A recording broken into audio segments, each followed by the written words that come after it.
I'm Casey. Keyboard player. I'm the keyboard player. I'm Scott. I'm the guitar player, occasional songwriter. I'm Sarah. I'm a front person.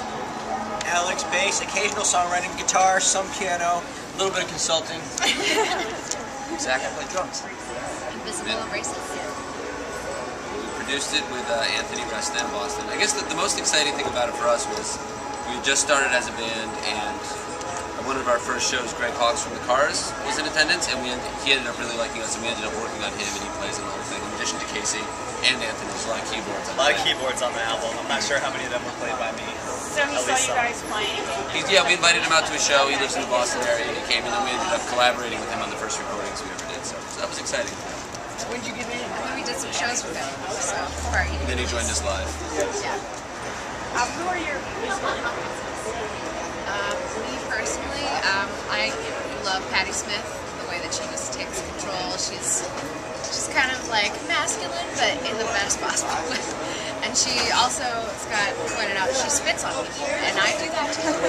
So, yeah, anyway, but I love the power of her delivery and her stance, and, yeah, my main.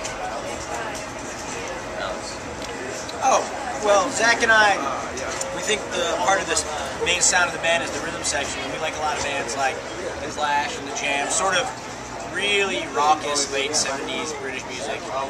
And Casey and I have a lot of experience playing reggae music. So a lot of old Wailers, a lot of Desmond Decker, Peter Tosh. The Upsetters. The Upsetters, yeah, for the organ sounds definitely. So it's sort of it's an amalgam of that, and then we just throw a cheesy synth pad on top of all of it. Pretty much. I basically play keyboards like a reggae guy, but I use synthesizers instead of organs and pretend like I know what I'm doing. And now we're rich. Here we are on the roof. And then in my songwriting, I'm influenced a lot by sort of like Blondie and Missing Persons and bands like that. So, you know, we try to make very kind of upbeat, accessible music that's a lot of fun to listen to. But then the lyrics are actually... And then the lyrics about the crumbling of Western civilization. So, you know, so the band's kind of a mess. It's uplifting. And jerks. A lot of songs about jerks. Angry songs. Basically. Just see, I don't think this whole thing is going to work. Yeah. Are you guys all originally from that area? Or? Us three. Alice, Casey, myself are. 1, 2, 3. Sarah and I met at college, and then we sort of traveled around. We lived in like the South, and we lived in Europe for a little while, and then we moved over to Boston about a year ago. And these guys started the band. Is this your first time in Austin, or have you been here? My first time in Austin. I love it. Yep. I've been here once. Once before? This is, for us, this is our first band, our first time in Austin, and this is the first South by Southwest where the band has existed, so we've got a bunch of shows, we're excited. So you toured with the B-52s and Blondie. What was that like? That must be like a really fun show too. B-52s are no slouches. You kind of like assume like, oh, they're just doing it for the money, they don't care anymore.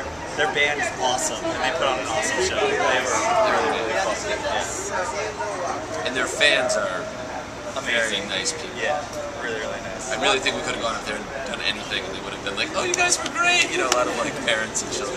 Yeah, it's tough in Boston. It's, you know, there's a lot of bands, a lot of young, it's a lot of 20-somethings. The scene can get a little jaded sometimes, so it was awesome to play for like, just, you know, A crowd that's not full of bike parents and little kids, and you know, people just really just being excited about even us opening for their going to see.